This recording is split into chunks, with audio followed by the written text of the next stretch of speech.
शायद ही कोई कांग्रेस की सरकार ऐसी रही हो जिस पर कि भ्रष्टाचार के गंभीर आरोप न लगे। सब तो सब भ्रष्टाचार के आरोप इस सीमा तक लगे कि सरकार के मंत्रियों को जेल की हवा खानी पड़ी, मंत्री रहते जेल की हवा खानी पड़ी। लेकिन मैं दावे के साथ कह सकता हूं, 10 वर्षों का समय हम लोगों का भी गुजरा है मेरे बहनों भाइयों। विरोधी का, दुनिया का कोई व्यक्ति उंगली उठाकर नहीं कह सकता कि हमारी सरकार के दामन पर एक भी भ्रष्टाचार का कोई दाग लगा। कोई नहीं कह सकता। क्या कारण है जब कांग्रेस आती है तभी भ्रष्टाचार बढ़ता है? क्या इनका चोली दामन का संबंध है?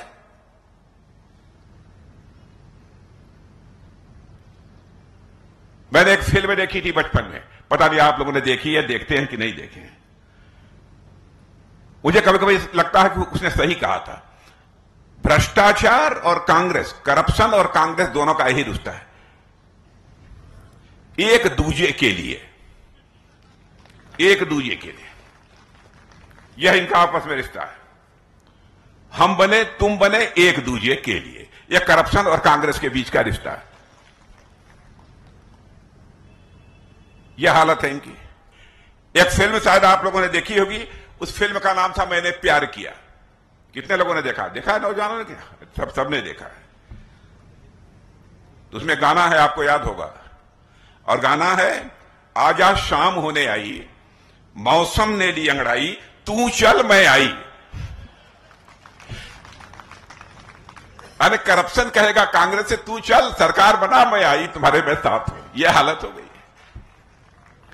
जब जब इनकी सरकार बनती है तब तब करप्शन बढ़ता है। लेकिन हमारी सरकार 10 वर्षों से बनी है, मोदी जी के नेतृत्व में,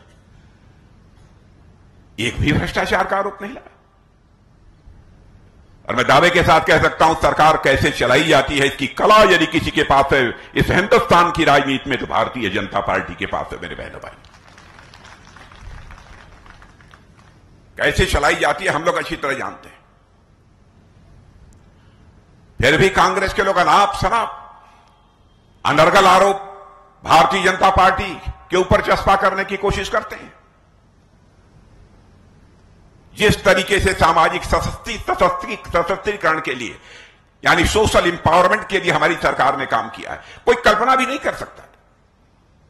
क्या कभी किसी ने सोचा था कि वह भी दिन आएगा कि भारत में कोई ऐसा प्रधानमंत्री होगा जो कहेगा कि भारत में रहने वाले एक भी व्यक्ति ऐसा शेष नहीं बचेगा जिसकी छत पक्की न हो मेरे बहनों भाइयों। और यह करके दिखा दिया। और मैं आज आश्वस्त आपको करना चाहता हूं, यदि कोई ऐसा बचा होगा तो उसको भी पक्का छत मुहैया होकर रहेगा। राजस्थान की हालत तो मैं जानता हूं, मैंने प्रत्यक्ष अपनी आंखों से देखा है। यहां की माताओं बहनों को पानी लेने के लिए मीलों दूर जाना पड़ता था। घड़े पर घड़ा भरा हुआ पानी लेकर आते हुए राजस्थान की माताओं बहनों को हमने देखा। पहली बार किसी संवेदनशील प्रधानमंत्री ने यह सोचा है कि हिंदुस्तान का एक भी घर शेष नहीं बचना चाहिए जिस घर में नल के माध्यम से जल न पहुंच जाए। शौचालय सरकार बनाएगी। जब यह फैसला लेने के बाद इसकी घोषणा हुई तो कांग्रेस के लोग कह रहे थे, अब आप लोग शौचालय बनवाने के लिए आए हैं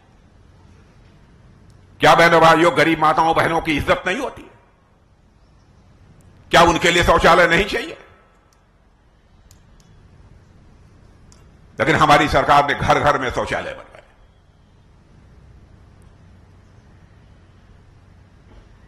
हमने हर गरीब की चिंता की है, क्योंकि हम यह मानते हैं जब तक हर व्यक्ति गरीबी से मुक्त नहीं होगा तब तक हम भारत को जैसा सशक्त भारत बनाना चाहते हैं वैसा सशक्त भारत बनाने का स्वप्न भी हमारा किसी भी सूरत में साकार नहीं हो सकता।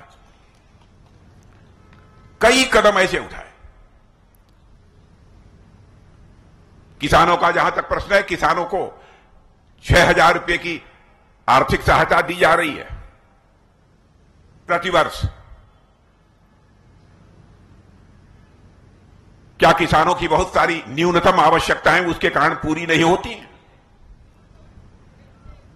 कभी केवल एक बोरी खाद के लिए उसकी फसल जितनी खेत में पैदा होनी चाहिए वो नहीं पैदा हो पाती थी, उसकी कमी के कारण। कम से कम यह तो पूरा कर लेगा, बीज तो कम से कम खरीद लेगा।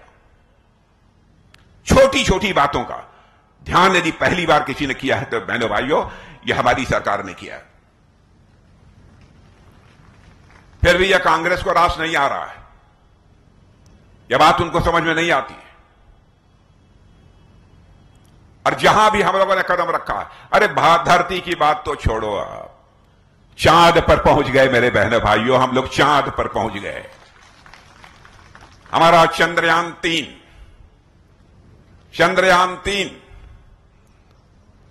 वह जो है चंद्रमा के साउथ पोल दक्षिणी ध्रुव पर पहुंचने वाला यह पहला देश यह भारत बन गया है सारी दुनिया में बहनों भाइयों।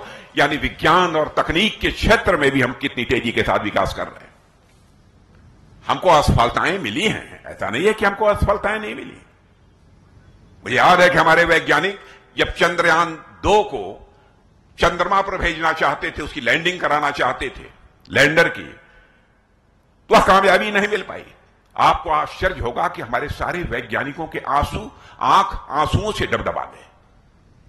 एक स्थान पर तो मिसाइल का परीक्षण हो रहा था, मिसाइल का उस सेंटर पर रक्षा मंत्री होने के नाते मैं गया था यह देखने कि यह हमारा सफल कार्यक्रम होता है कि नहीं होता है। बहनों भाइयों, लगभग 150, 200, 250 वैज्ञानिक उस प्रयोगशाला में, उस लैबोरेटरी में बैठे हुए थे। और जो ही वह मिसाइल छोड़ा गया, सफलतापूर्वक वह आगे बढ़ता जा रहा था। कहीं पर कोई उसका एक भाग जो उससे बाहर निकलना चाहिए था नहीं निकल पाया।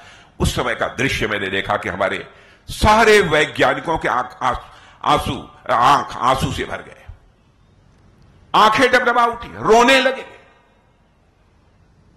घंटे 2 घंटे रुककर मुझे उन्हें सांत्वना देनी पड़ी, ढांढस देना पड़ा।